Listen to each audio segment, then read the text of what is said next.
Bonjour, chers amis et fidèles auditeurs de la chaîne YouTube de l'Église presbytérienne du Sénégal. C'est le pasteur Mamadou Diop qui revient encore dans ses prédications hebdomadaires. Notre thème pour la prédication de ce jour est le plan de Dieu pour les nations. Notre texte de base se trouve dans Genèse, le chapitre 10, le verset 1 au verset 32. Après que Dieu ait nettoyé la terre de sa corruption, frappant la méchanceté et la promotion du mal dans le cœur des hommes au temps de Noé, la vie reprend. Alléluia. Car Dieu n'a jamais renoncé à son projet de remplir le monde de porteurs d'images qui le glorifient.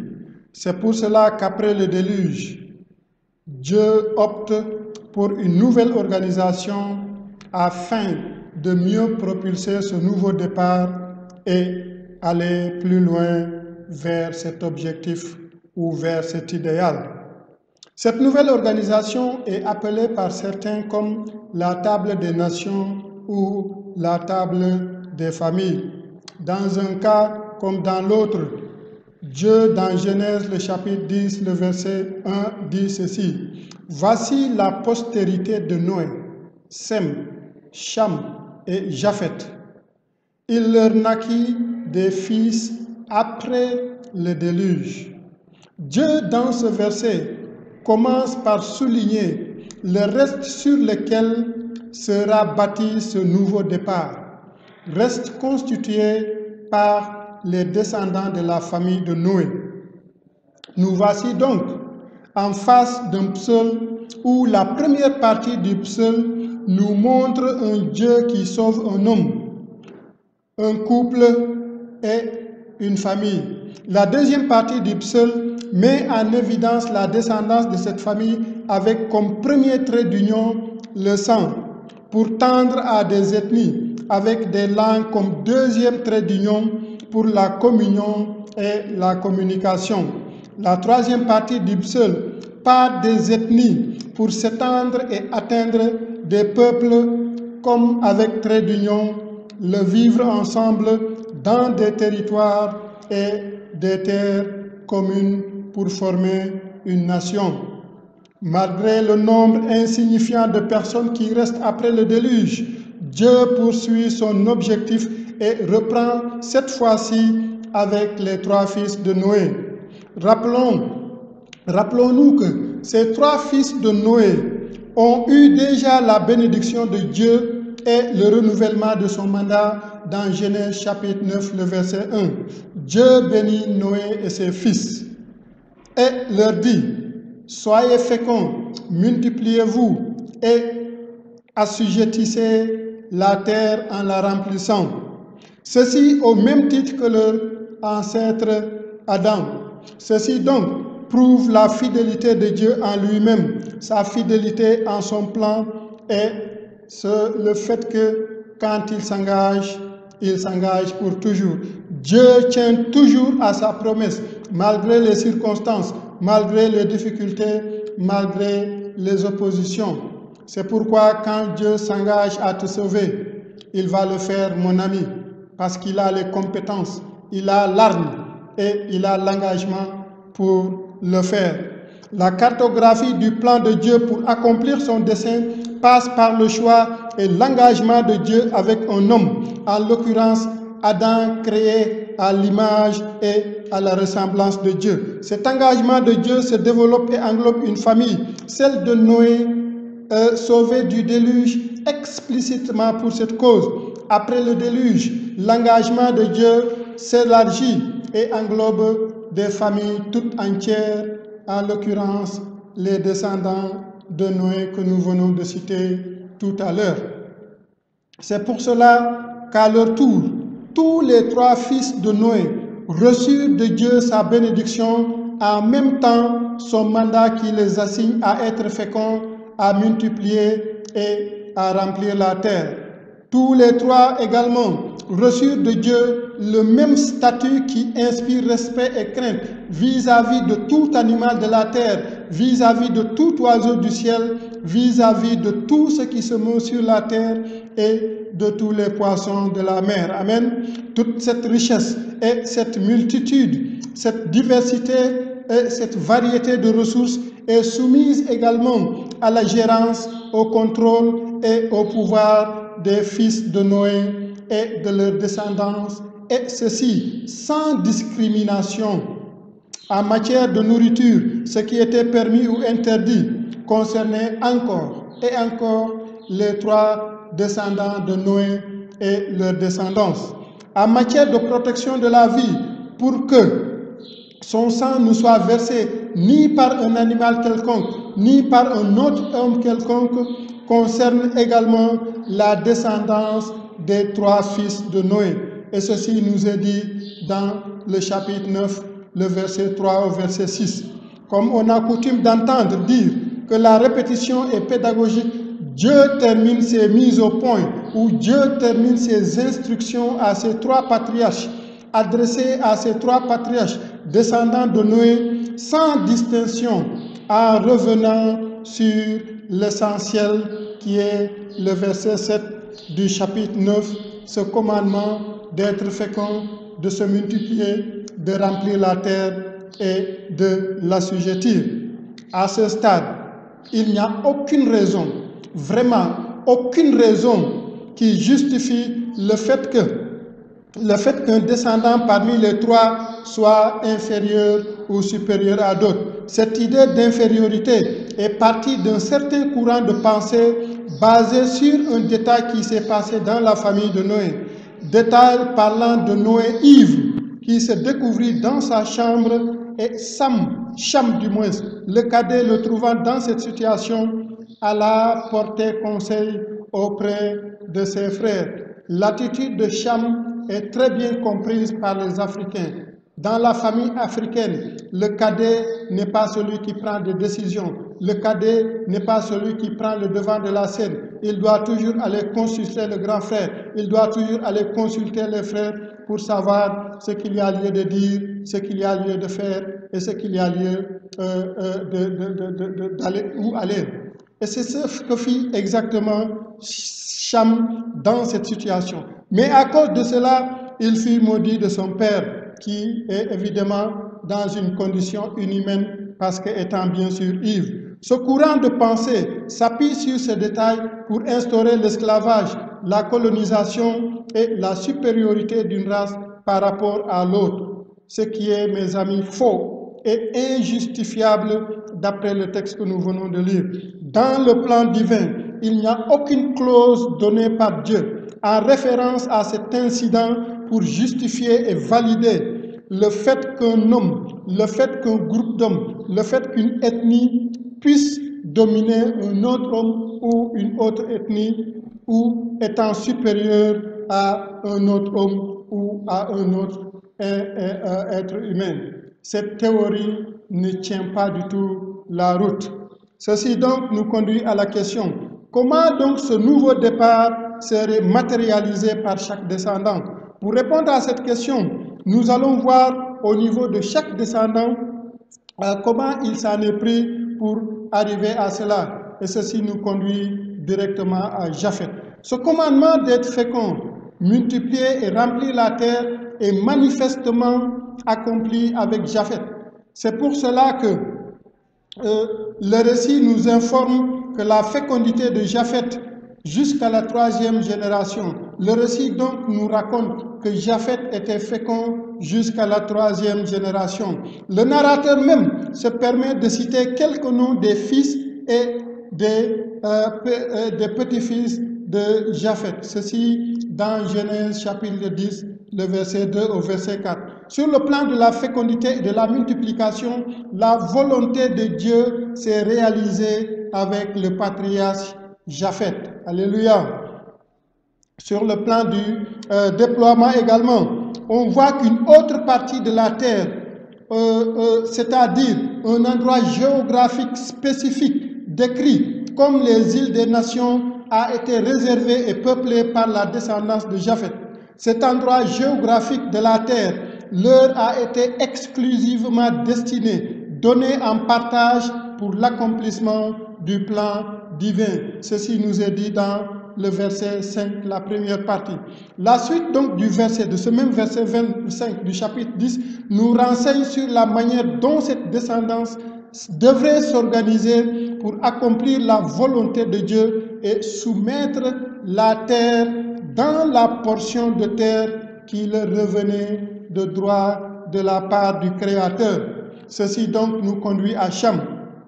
Le narrateur Moïse concernant la fécondité et la multiplication de Cham ne change pas beaucoup par rapport à celle de Japheth, à l'exception de quelques deux petits trucs. Le premier truc, Cham lui aussi fut fécond et eut des fils et des descendants. Mais cette fois-ci, le narrateur nous dit jusqu'à la 4e génération. Et le deuxième petit truc qui s'y ajoute, c'est qu'on voit aussi le narrateur mettre en phase particulière sur certains des descendants de Cham. Au premier titre, nous avons Nimrod. Il présente ce trait de caractère différent de ses autres fils. Le récit le présente Nimrod comme quelqu'un dont la puissance est réelle et reconnue sur toute la terre, d'après le verset 8. Mais ce Nimrod canalise cette puissance, premièrement, dans le domaine de la chasse et obtient des prouesses, c'est-à-dire des performances exceptionnelles, d'où la naissance d'un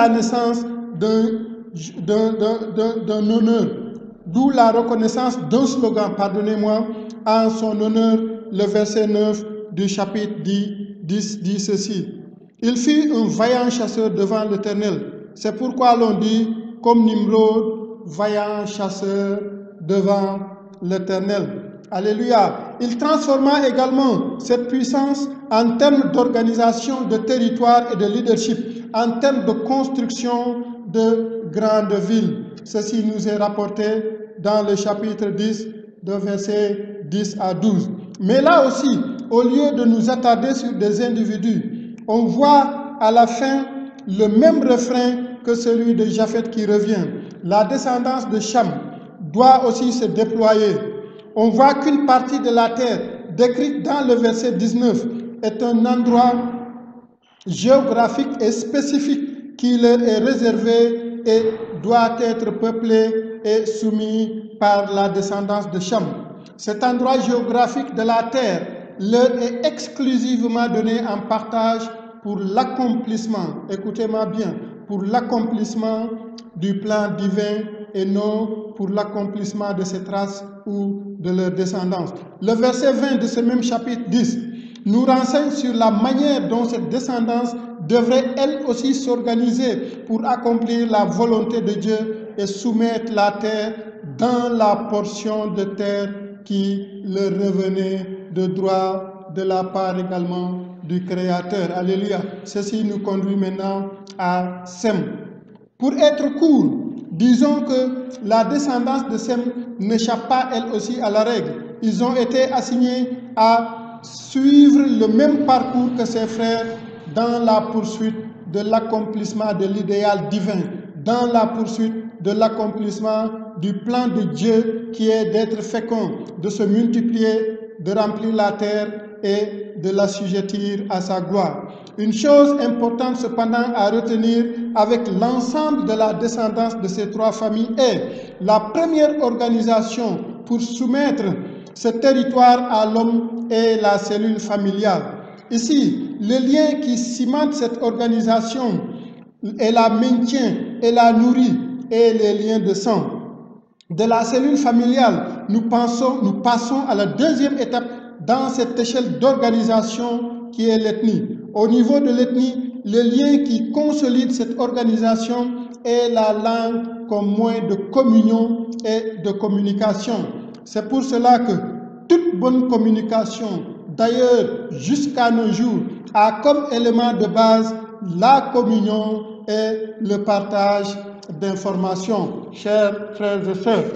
En troisième et dernière position, nous avons maintenant l'organisation nationale qui, elle, a comme base le partage d'un territoire et d'un environnement commun. Alléluia. C'est pour cela que l'ensemble des ethnies vivant sur le même territoire se définissent et s'identifient par rapport à ce territoire, par rapport à cette terre, au travers de symboles, au travers de slogans, au travers d'une hymne nationale, au travers d'un drapeau national, une armée nationale pour défendre ce territoire, des lois et des mesures pour préserver l'intégrité de ce territoire national, tout en réglementant et en facilitant la vie et le devenir commun dans ce territoire commun, etc., etc.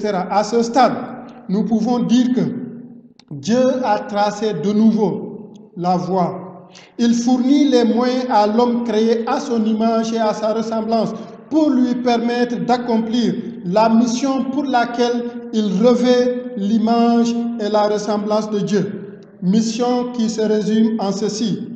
Recevez la bénédiction de Dieu et avec ou par le moyen de cette bénédiction, être fécond, multiplier, remplir la terre et l'assujettir.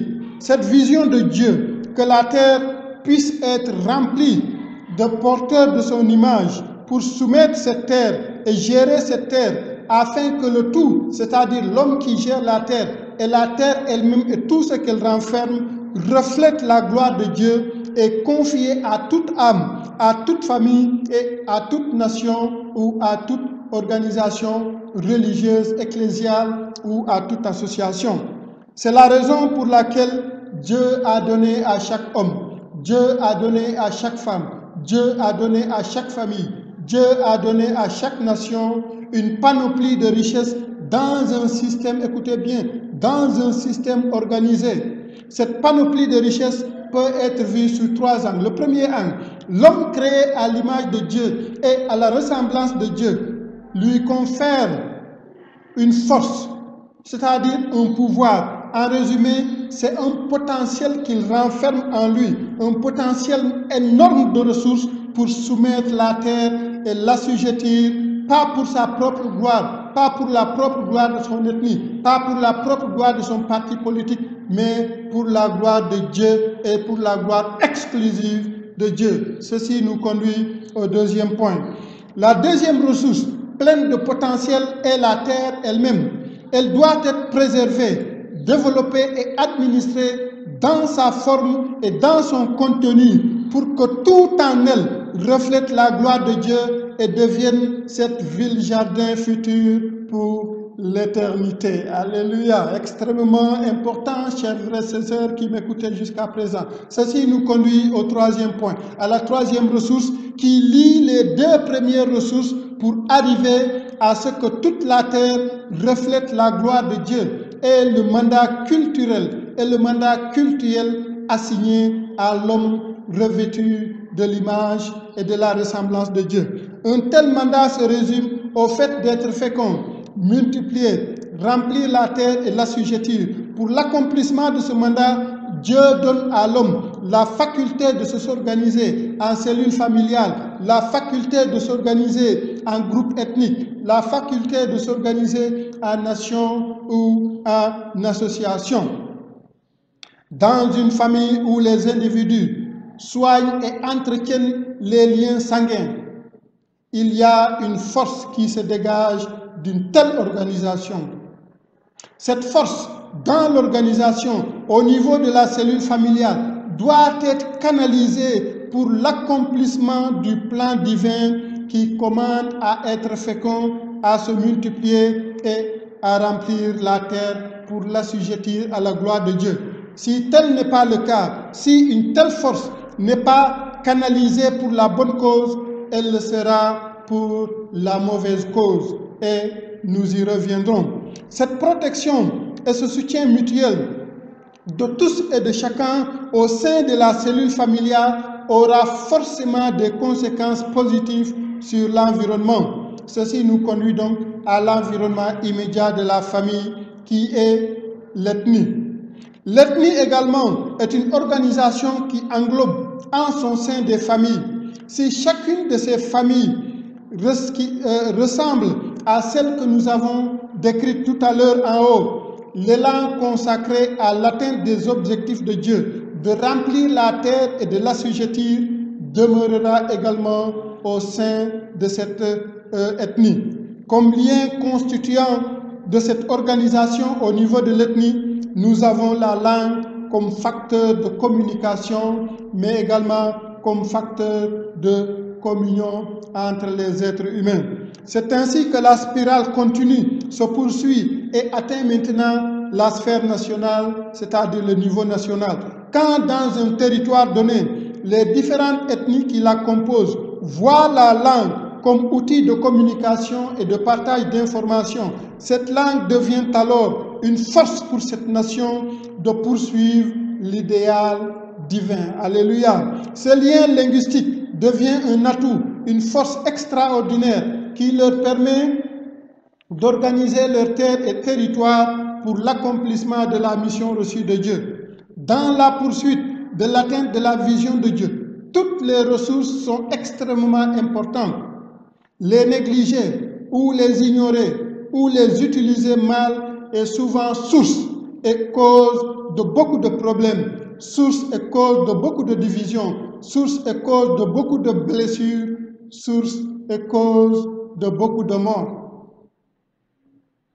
Et comme vous pouvez faire le constat, notre société souffre beaucoup à cause des blessures, à cause des problèmes et à cause des morts.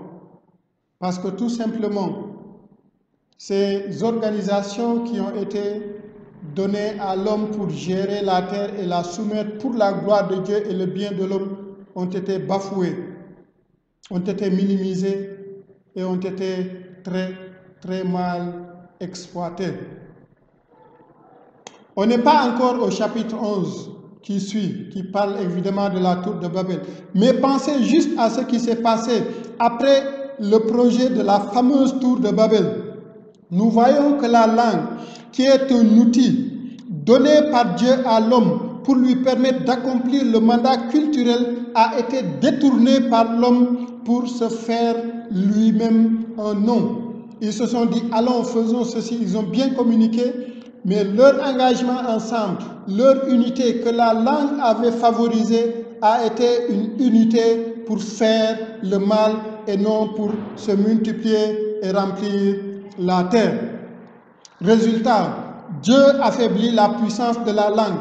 Il affaiblit également la puissance de l'écoute des uns et des autres et fait tout simplement échouer ce projet pour renvoyer les gens, pour obliger les gens à aller, à remplir la terre et à se multiplier pour l'assujettir. Avec Dieu, on ne peut pas échapper. Pour être capable d'assumer le mandat culturel, l'homme et tout autre être ou organisation, que ce soit familial, ethnique, ecclésial, gouvernemental et national, doit connaître les ressources disponibles, leur gestion et organisation pour atteindre l'objectif divin, l'objectif assigné à l'homme créé à son image par Dieu. C'est pour cela que l'organisation au sein de la cellule familiale, l'organisation ethnique ou syndicale, l'organisation ecclésiale et nationale, entre autres, sont des forces extraordinaires de mise en place par Dieu pour assujettir et soumettre toute la terre à la gloire du Dieu vivant. Alléluia. Mais malheureusement, le drame de nos jours, c'est qu'on voit très peu cet aspect organisationnel basé sur l'union et l'unité au sein des familles, au sein des ethnies, au sein de la nation, comme source d'une force extraordinaire pour la vie et le développement de chaque homme et de la création, le tout pour la gloire et la seule gloire de Dieu. Au lieu de voir le potentiel d'union et d'unité au sein des familles, des tribus, des nations, nous avons fait de ces lieux un lieu de rivalité, un lieu de compétition, de guerre, de combat individuel et de parti pris. Chacun cherchant à s'accomplir lui-même au détriment de l'autre, au détriment de tout le monde. Et le plus grave encore, c'est qu'au détriment du plan divin. Et c'est pourquoi dans Matthieu, nous pouvions lire que l'homme aura pour ennemi les gens de la maison, de sa maison, ce qui ne devrait pas être le cas. Les liens familiaux, il n'y a pas de place dans les liens familiaux pour la guerre. Il n'y a pas de place dans les liens sanguins pour la compétition. Mais malheureusement, nous avons utilisé ces forces, comme je l'ai dit, pour dévier de la volonté de Dieu. Pourtant, ce qui est sûr est qu'un tel objectif ne sera jamais atteint parce que Dieu ne nous a jamais créés pour que chacun combat, pour que chacun bat et abat l'autre ou la création pour s'accomplir tout seul. Ce n'est pas l'objectif de Dieu depuis le départ jusqu'à maintenant et ce ne sera jamais l'objectif de Dieu jusqu'à Methousalem. Les gens de Babel ont essayé, mon ami. Ça n'a pas marché, ça n'a pas abouti. Dans nos familles comme dans nos nations, en passant par les ethnies, les communautés chrétiennes, les partis politiques, les associations de toutes sortes, etc., etc., nous avons remplacé la vision de Dieu et le plan de Dieu par notre propre vision et notre accomplissement égoïste. Et la question qui mérite d'être posée, c'est que ne sommes-nous pas encore en train de répéter la tour de Babel?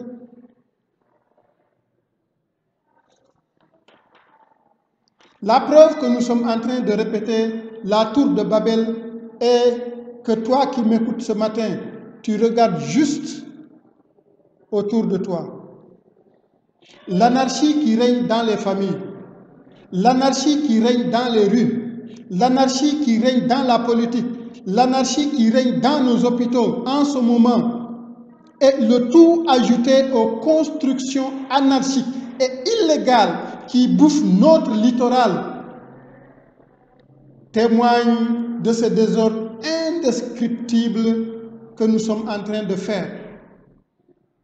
Nous avons détourné l'idéal de Dieu pour en créer ce désordre indescriptible dont nous faisons face aujourd'hui.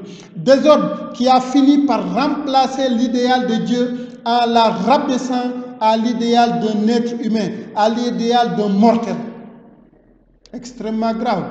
Nous sommes donc perdus et nous avons perdu le but pour lequel nous avons été créés ensuite et appelés et mis à part. De même, quand on jette le regard dans nos églises, qui devraient être le modèle en termes d'union et d'unité, comme communauté et comme leader, le constat semble être le même que celui du monde. Le contexte dont nous vivons a influencé et rentré juste dans l'église. L'idéal de Dieu n'est plus attrayant. Chacun, par tous les moyens, cherche à s'accomplir personnellement. C'est la raison pour laquelle nous assistons aujourd'hui et maintenant à la prolifération d'une foule d'enseignants qui ne se préoccupent que d'enseigner des préceptes humains. Et qu'en écoutant ces préceptes humains, ceux-là qui les écoutent sont directement menés à la mort. Et celui qui les prêche également est lui-même dans la mort. Le fait qu'il prêche ces choses confirme que lui-même est encore dans la tombe, dans la mort, et qu'il a besoin de sortir de cela pour prêcher le vrai évangile qui reconstruit les gens et qui les amène vers l'idéal de Dieu. À ce stade, chers amis, nous devons tous, et vraiment tous, nous attendre à ce que Dieu agisse pour disperser ce désordre et remobiliser les troupes pour l'accomplissement de son plan. Nous y reviendrons dans nos prêches avec Genèse chapitre 11. Là, Dieu est rentré dans la danse. Il a perpétué, il a mélangé l'écoute des gens. Il a mélangé cette force. Dieu a diminué son pouvoir afin que les gens ne s'entendent plus et chacun part de son chemin. Mais ils ne savaient pas qu'en partant de son chemin, ils étaient justement en train de partir accomplir ce que Dieu avait dessiné. Et de nos jours également, je m'attends à ce que Dieu fasse irruption sur la scène publique pour nous conduire à accomplir son idéal qui était depuis quand il a créé Adam et Ève et les a placés dans le jardin. Dieu n'a pas mis son image ni sa ressemblance dans l'homme, pour que celui-ci se détruise lui-même ou détruise son prochain. Et c'est pourquoi l'un des commandements, 10 commandements, il a dit, tu ne tueras point. Extrêmement clair. Deuxièmement, Dieu n'a pas non plus donné mandat à l'homme, créé à son image et à sa ressemblance, pour détruire la création. Non, il lui demande au contraire de la remplir, de remplir la terre et d'assujettir cette terre, c'est-à-dire de soumettre cette terre à la gloire de notre Créateur. Ça, c'est notre mandat culturel, chers frères et sœurs. Au contraire, Dieu a donné mandat à toute personne, à commencer par toi qui m'écoutes ce matin, à toute famille, à commencer par vous les familles qui m'écoutez ce matin, et à toute nation, inclus cette nation sénégalaise, une panoplie de ressources pour qu'à tous les niveaux, nous soyons des intendants pour faire refléter la gloire de Dieu en toutes choses. C'est pourquoi, chers frères et sœurs, ce matin, je voudrais tout simplement terminer en te disant ceci. Dieu ne t'a pas créé pour que tu sois un obstacle dans la vie de quelqu'un, pour que tu sois un obstacle dans ta famille ou dans la famille de l'autre, pour que tu sois un obstacle dans la vie de l'autre. Dieu ne t'a pas créé pour que tu sois un obstacle à la création, mais plutôt pour que tu soumettes cette création, pour que tu administres cette création, pour que la gloire de Dieu puisse se refléter au travers de chaque famille, au travers de la création, au travers de chaque être humain, au travers de chaque organisation ecclésiastique ou associative. C'est ainsi que notre réponse, quand nous marchons sur ce chemin dont nous avons été appelés et investis de l'image et de la ressemblance de Dieu, c'est ainsi que la finalité sera, son maître lui dira, dans Matthieu 25, 21, « C'est bien, bon et fidèle serviteur, tu as été fidèle un peu de choses, je te confie beaucoup. Entre dans la joie de ton maître. » Être fidèle dans la gestion de peu nous qualifie. C'est la seule qualification. C'est la seule école de gestion divine qui te qualifie à passer de peu à la gestion de grandes choses. Et je sais que tu aspires à être un gérant de grandes choses. L'école de Dieu pour toi ce matin, c'est de commencer à gérer bien ta vie. C'est de commencer à gérer bien ta famille. C'est de commencer à gérer bien le peu que tu as entre tes mains et le peu qui se trouve dans ton environnement. C'est alors que tu serais qualifié pour être jugé de bon, fidèle serviteur qui ait accès à la table de son maître. Alléluia, que Dieu vous bénisse et je vous donne rendez-vous lors de nos prochaines prédications sur la chaîne YouTube de l'Église presbytérienne du Sénégal.